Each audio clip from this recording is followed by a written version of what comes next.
Mil cairão ao teu lado, de Suzy Hasselmund e Milan Schuch. A emocionante história de um soldado e sua família que ousaram viver a sua fé na Alemanha de Hitler. Capítulo 12. No Cáucaso. A guerra na frente oriental ganhava ímpeto. O exército alemão havia enviado substitutos para os soldados que tinham morrido e lançaram uma ofensiva que foi um enorme sucesso. Os russos estavam evacuando. No sul, os alemães cruzavam o Volga e isso liberou os pioneiros para finalmente deixarem a bacia do Donets, onde haviam estado por vários meses. As ordens eram para continuarem se movendo para o leste. Certa tarde, enquanto Franz estava ocupada acertando as contas, o correio trouxe ordens para que os pioneiros fossem redirecionados rapidamente para Stalingrado. Hitler estava mandando seu 6º exército para lá, para conquistar e vigiar essa cidade importante, e os pioneiros ajudariam construindo pontes e melhorando estradas de terra.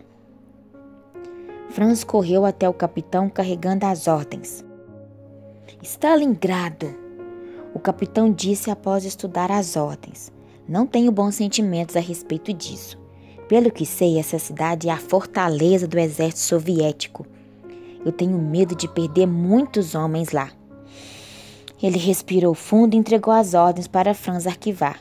Mas não há nada que eu possa fazer. Ordens são ordens. Os pioneiros começaram a se mover e logo cruzaram a fronteira da Ucrânia, entrando na Rússia. Chegaram à cidade de Rostov, quando de repente as ordens foram alteradas. Eric, olhe isso. Franz chamou empolgado o sargento do outro lado da sala, o qual havia acabado de entrar. Não vamos mais para Stalingrado, mas para Cáucaso. Eric olhou o documento. Rapaz, essas são boas novas. Stalingrado é o inferno. Então ele olhou como que se quisesse entender algo através de Franz. Acho que isso não tem a ver com seu Deus.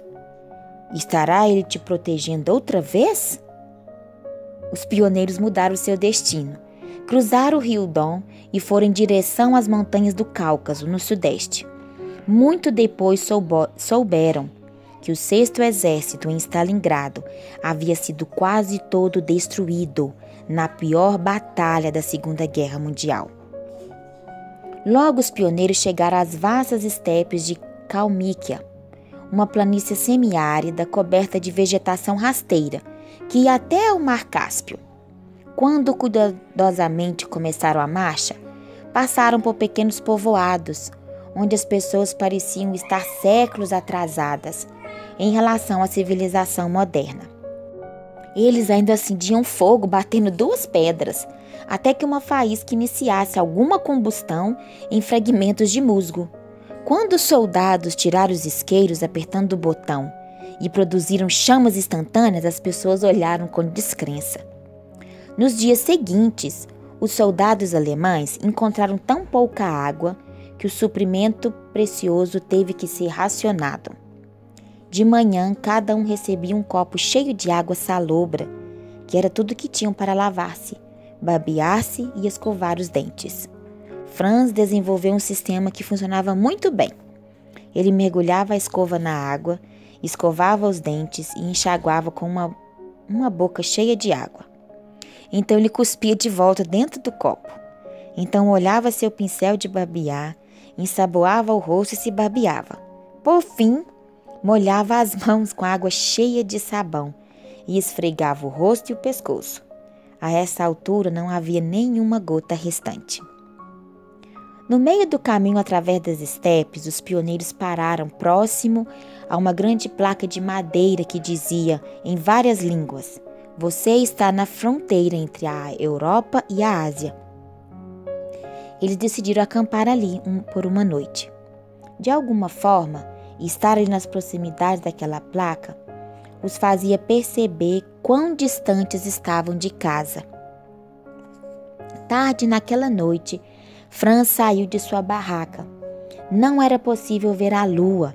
Somente as estrelas brilhavam no céu escuro. Pareciam tão próximas como se pudessem ser tocadas. Olhando para elas, Franz pensou onde os seus amados estariam naquele momento. Estariam eles ainda vivos? Talvez naquela hora eles também estivessem olhando para o céu e pensando nele. Ele sabia que o mesmo Deus que cuidava das estrelas estava cuidando também dele e de sua família. Reanimando, ele voltou para a barraca. Finalmente a companhia chegou a Cáucaso. Vindo através de estepes desérticas, sentiram-se como se estivessem chegado ao Éden. Bem baixo dos cumes congelados das cadeias de montanhas, plantações de uvas e romãs estavam carregadas de frutos. A água era fresca e doce. Os prados das montanhas estavam floridos, cobertos com as flores silvestres. Melhor ainda, as pessoas eram receptivas, dando as boas-vindas aos alemães, como sendo os libertadores do regime comunista. Com satisfação, deram aos soldados os melhores aposentos e trocaram mercadorias com os homens. Os pioneiros ficaram estacionados no sopé do Monte Elbrus, a mais alta montanha da Europa, com mais de 6.000 metros de altitude. Durante esse calmo interlúdio, Franz recebeu uma carta que parecia oficial do governo do estado da Bavária. Ele nem imaginava qual era o assunto. Olhando o carimbo, ele viu que a carta estivera em trânsito por mais de 4 meses até alcançá-lo. Quando cortou, abriu o envelope e começou a ler. De repente se lembrou. Mais de 8 meses antes, ele havia passado algum tempo na cidade católica de Passau, na Bavária, vendendo o livro O Desejado de Todas as Nações, de porta em porta. Um padre o havia acusado de falsidade em função do conteúdo do livro e de enganar o povo católico, e as autoridades o haviam prendido. Quando o caso foi para a corte, foi considerado inocente, mas apesar do veredito, o juiz ainda o sentenciou a 8 anos de liberdade condicional. E agora, finalmente, tinha em suas mãos a carta do governo da Bavária, informando de que seu período de liberdade condicional havia acabado e que ele estava livre para se mover sem restrições. Ah, que ironia, tudo isso, pensou Franz. Aqui estou, na fronteira com a Ásia, envolvido numa guerra cruel. E agora os bavarianos estão me dizendo que eu sou um homem livre. Balançando a cabeça, Franz jogou a carta no lixo. Enquanto os alemães estavam se entrincheirando no Cáucaso, os soviéticos logo reuniram suas forças e lançaram um contra-ataque, fustigando-os quase diariamente pelo ar. A Companhia 699 dos Pioneiros, juntamente com a infantaria e artilharia alemãs, tinham que estar em alerta máximo para defender os territórios capturados. Durante esse tempo terrível, Franz, sem arma, permaneceu ileso, enquanto muitos dos seus companheiros morreram. A guerra com frequência ressalta o que há de pior e de melhor nas pessoas, e durante certa batalha intensa, um incidente demonstrou a bondade do capitão Miklos. Um dos soldados, um homem chamado Grimm, tinha um distintivo de ouro do partido, indicando que ele era membro do partido nazista, em alta posição. Havia servido fielmente a seu país durante a campanha russa, mas agora ele chegara ao limite. O soldado Grimm aproximou-se de um amigo certo dia. Sabe de uma coisa? Ele disse. Já tive o suficiente desse inferno, não aguento mais. Eu vou quebrar a minha arma e me entregar ao exército russo. Então será o fim da guerra para mim. Por que você não vem comigo? Muito alarmado, o amigo relatou a conversa para o tenente Gottschalk, que foi imediatamente falar com o capitão. Capitão, infelizmente eu tenho que relatar que o soldado Grimm tem conversado com as tropas sobre desertarem para os russos e tem incentivado os outros a fazerem o mesmo. Como o senhor sabe, de acordo com a lei marcial, ele deve ser morto imediatamente. Antes que mine ainda mais o moral da companhia, eu solicito que ele seja executado. O capitão parou para pensar. Tenente, ele por fim falou, envie um homem até mim. Eu quero falar com ele. O soldado Grimm foi levado até o alojamento do capitão, onde permaneceu por mais de 1 hora. Durante a leitura da ordem do dia, naquela noite, o capitão dirigiu-se aos pioneiros em formação, que esperavam ansiosamente pelo veredito. Soldados, ele disse, após avaliar cuidadosamente o procedimento do soldado Green, eu cheguei à conclusão de que ele está mentalmente perturbado. Os seus comentários não podem ser levados a sérios. Ele parou por um momento e olhou ao redor da sala com o mínimo sorriso no canto da sua boca. É óbvio que vocês estão por dentro da situação dele, já que nenhum de vocês resolveu seguir a sugestão de desertar. A atenção dos soldados se dissolveu em risadas. Green não foi punido. Após algumas semanas de lutas intensas, os russos perceberam que não conseguiriam passar pelas frentes alemãs tão facilmente quanto pensavam. Recuaram então rapidamente e o exército alemão continuou em direção ao sul. A população local se mostrava com frequência muito amistosa para com os alemães. Agora passou a sabotar os russos sempre que possível. O avanço seguiu as ordens usuais. A Companhia 699 dos Pioneiros ia na frente, consertando e construindo pontes. A SS a seguia, tirando do caminho e matando todos os judeus que pudessem encontrar. Por fim, a infantaria e a artilharia chegavam e ocupavam os territórios purificados. Franz retornou ao seu costume de passar de casa em casa, avisando os judeus. À medida que iam mais para o sul, chegaram numa região coberta com campos imensos de girassóis dourados, os quais se estendiam até o infinito. Quando a Companhia 699 chegou à próxima cidade, descobriu uma grande fábrica de óleo. Montanhas de sementes de girassol estavam empilhadas na rua, esperando para serem prensadas e transformadas em delicioso óleo, o melhor óleo do mundo. Dentro, encontraram tonéis gigantes cheios com óleo claro. Mais tarde, chegaram à conclusão de que havia mais de 180 mil litros de óleo armazenado.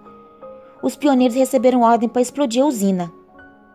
Sem querer ver o óleo desperdiçado, Franz arquitetou um plano e foi falar com o capitão. Capitão Miklos, eu gostaria de dar uma sugestão. Sim, Hassel. Seria uma pena destruir todo aquele óleo. Se o senhor me der permissão, eu acho que eu conseguiria distribuir de forma justa entre os soldados. Poderíamos encher latas e mandar para casa. O senhor sabe como que é difícil conseguir qualquer tipo de gordura na Alemanha. Seria uma grande ajuda para as famílias. E então poderíamos explodir a usina quando estiver vazia.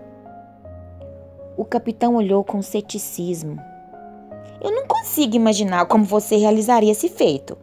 Mas você está certo. Em caso o óleo vale ouro. Se você conseguir, terá minha aprovação. Franz saiu para organizar os pioneiros em grupos. Alguns coletaram latas vazias que haviam sido descartadas pela cozinha. O próximo grupo esfregava as latas até que ficassem limpas, enquanto outros a levavam para 4 soldadores profissionais colocarem as tampas de volta nas latas, deixando apenas uma abertura na parte de cima. As latas eram enchidas com óleo e levadas de volta para soldar o pequeno orifício.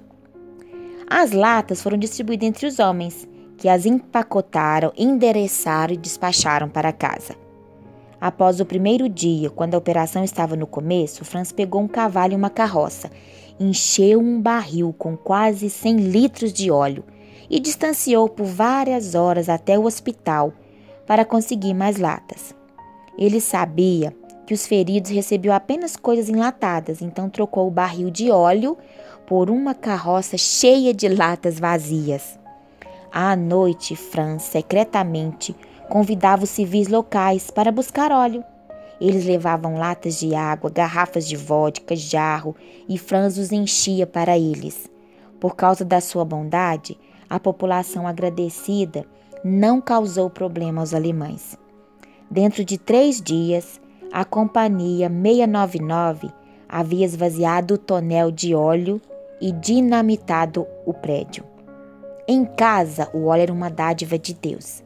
Helene trocou um pouco de óleo por comida, deu uma lata para o farmacêutico e, como resultado, ela teve acesso a remédios que não estavam normalmente disponíveis. Uma outra lata foi para o síndico do prédio onde viviam, e em troca ele rapidamente consertava qualquer estrago no apartamento e trocava as janelas quebradas pela pressão dos ataques aéreos. Novamente os pioneiros continuaram em frente. O avanço, no entanto, era mais vagaroso, já que a divisão após divisão era levada do Cáucaso para ajudar na batalha em Stalingrado. Finalmente, na área dos campos de óleo de Baku, próximo ao Mar Cáspio, na fronteira iraniana, o avanço alemão chegou ao fim. Os batalhões restantes no Cáucaso estavam muito dizimados para continuar a avançar.